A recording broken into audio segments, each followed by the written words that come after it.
This book's getting good, right? So the brothers talked to their neighbor, Mr. Haskins, found out that he knew a little bit about these coins, and there was some coins that were stolen from one of the local museums, and they have not found that collection yet, but they're worth a lot of money. So, chapter 4 is called The Storm.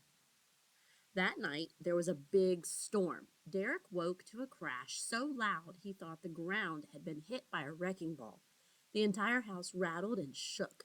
He pulled his covers up over his nose, leaving just enough space so his eyes could peek out. Lightning flashed through the bedroom windows like a spotlight. For a moment, he could see everything in his room like it was the middle of the day. But then the light vanished and he was in darkness again. Boom! Another thunderbolt clapped down as if all the trees in the woods had tumbled to the ground. It was the angels in heaven at the bowling alley, his mom had told him once. Derek leaned carefully over the railing of his bunk bed and looked down at the bed below. Sam! No answer. A flash of lightning illuminated the room once more, and Derek saw his brother's face peacefully sleeping beneath him. Sam could sleep through anything. He never woke up during thunderstorms. Derek figured they could have an earthquake or even an alien invasion, and Sam wouldn't know the difference. It was crazy. Derek woke up at the slightest noise. It just wasn't fair. He hated thunderstorms. Even though he was older now and knew that nothing bad was going to happen, he still hated everything about them: the rain, the wind, the lightning, the thunder, all of it. Dad joked that he should be a weatherman, a meteorologist, he called it, a type of scientist that studies the weather. Definitely not, Derek had responded. Another flash and crash filled the sky.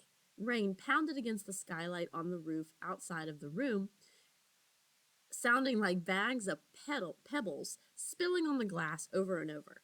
Derek sat up in the bed. He was so nervous to go back to sleep while the storm raged.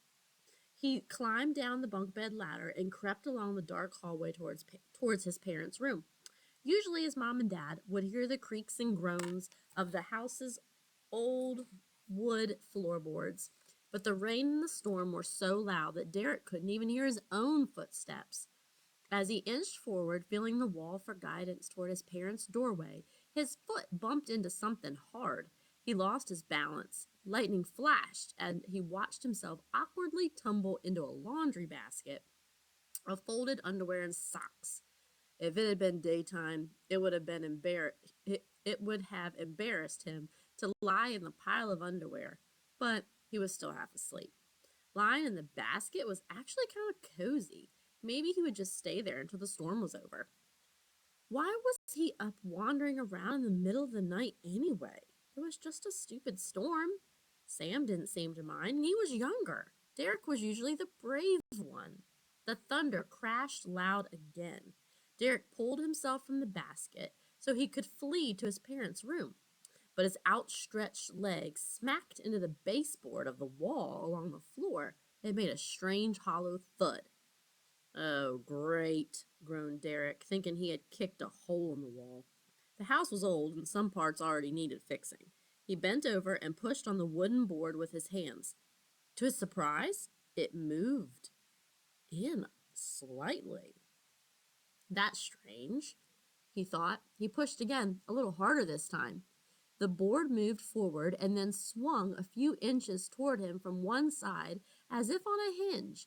It revealed a small opening in the wall. Whoa, Derek whispered, no longer thinking about the thunder and the lightning. He slid the laundry basket away and reached his arm into the wall. His shoulder pushed against the floor. His hand felt around the floor and the wall beams. The hidden space didn't seem very large, but it was hard to tell in the dark. A thick layer of dirt and dust was on everything he touched. Derek hoped there weren't any mice or bugs lurking in the corners.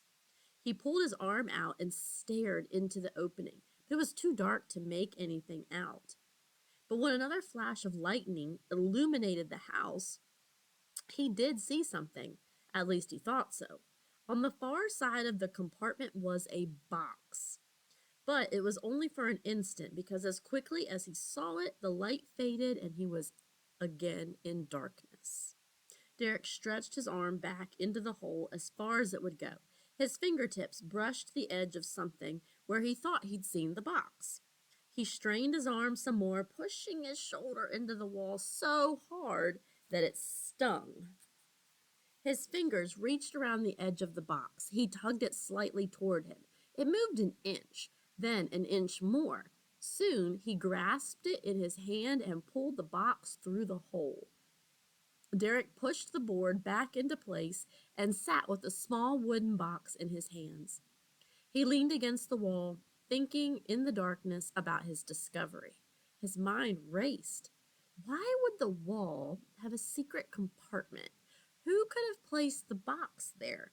And most importantly, what was inside the mystery box? It was too dark in the hallway to see, so, as quietly as he could, Derek tiptoed downstairs and grabbed a flashlight from the kitchen. He sat on the couch in the living room and inspected the wooden box with his light. The box was old, about the size of a small shoebox, and just like everything else in the hole, it was covered with dust. A small metal clasp held the lid shut at the front, and faint letters were engraved into the wood on the top. Derek wiped the wood with his hand and blew away the dust. He studied the carving. VMC, he read. What did that mean? It seemed familiar, but he couldn't place it. His fingers moved back to the clasp, which he found moved easily. His head was feeling dizzy, and he realized he'd been holding his breath with excitement. He closed his eyes for a moment, took a deep breath, and slowly opened the box.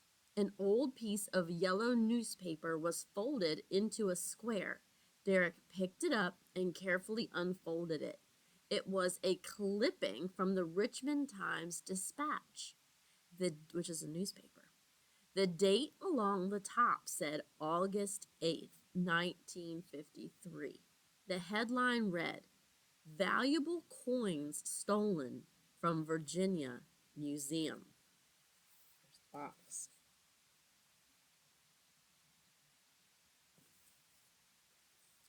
Derek placed the paper on the table and looked back in the box. He pulled out a small notebook. It had a thin leather cover with the same VMC letters that were carved into the box. He thought about the letters again. Where did he know that from? Then it hit him.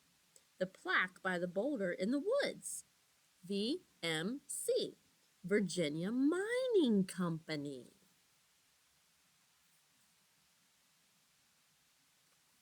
But why would a box with a notebook from the Virginia Mining Company and a newspaper clipping be hidden in the wall of the house? This was getting interesting. The inside cover of the notebook had R. Davis written in pencil. Richard Davis was the name of the man Mr. Hatkins said used to live in their house and was questioned by the police. Was this his notebook? Derek flipped through the pages, but the notebook just seemed to be filled with facts and figures about supplies, schedules, and operations that he didn't understand. He was about to close the book when something caught his eye. On the last few pages were a series of drawings. They looked like rough depictions of mine passageways and caverns. But what interested him most was the drawing on the last page. It was a simple sketch of a coin. Derek stared at the coin sketch. He recognized the feathered headdress of Lady Liberty on an Indian head cent. He flipped back and studied the other drawings again and realized what they were. Maps of mine tunnels and a picture of an Indian head cent. He looked back into the box. It seemed empty except for a pile of dirt in the corner.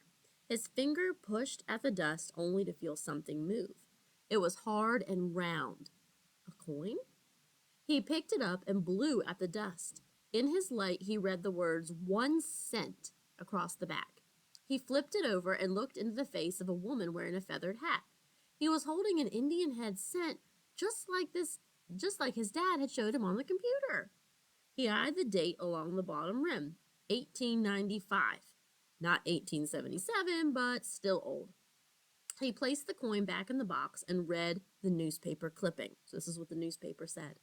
Yesterday, at the Virginia Museum, a prominent or important display of the mid-19th century coins was brazenly stolen from the Thomas C. Pendergrass Gallery. Police reported that the crime took place sometime between the hours of its 6 p.m. closing and the first tour the following day. It is a tragedy that this beautiful collection would be stolen, said museum curator William Evans Shade, Jr., not strictly for its monetary value, but also because of its important place in the history of American currency or money. Authorities have reportedly held several museum employees for questioning, including security guard Richard Davis. Davis was found to have a previously unreported criminal record that includes charges of burglary. Derek jumped at the clock on the mantel as it chimed. He looked up from the newspaper and shined his light. The clock's little hand was on the 2. No wonder he felt tired. So if his little hand was on the, or if the clock's little hand was on the 2, what time was it? 2 o'clock in the morning, 2 a.m. His body wasn't used to sneaking around in the middle of the night. He leaned back into the couch and started reading more of the newspaper article. But before long, his eyes were closed and he was sound asleep. That's the end of the chapter. Another cliffhanger. Are you surprised? We'll find out more soon. I like this book. Do you?